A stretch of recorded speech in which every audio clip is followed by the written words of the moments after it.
Saudi আরব দুবাইয়ের কাছ থেকে তেল নিয়ে ইসরায়েল ফিলিস্তিনের উপরে হামলা চালাচ্ছে। শত্রু কোথায় খুঁজতে যাবেন? শত্রু তো আমাদের নিজেদের ঘরে। কারোরই কিছু বলতে হবে না, শুধুমাত্র সৌদি দুবাই যদি একটা কথা বলে, ইসরায়েলের আর সাহস হবে না সামনের দিকে একটা ধাপ বাড়াতে। তারা তো কোনো কথাই বলবে না, কারণ তাদের তো দরকার টাকা। ইসলাম ধ্বংস হয়ে গেলে তাদের কি যায় আসে? তাদের তো রাসূলের দেশে জন্ম হয়েছে, তারা এমনিতেই জান্নাত পেয়ে যাবে।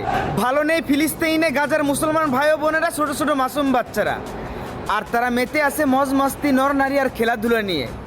জেগে উঠো হে বিশ্বের মুসলমান, ফিলিস্তিনের পাশে দাঁড়াতে হবে, ইসলামকে বাঁচাতে হবে, ঘুমিয়ে থাকলে চলবে না।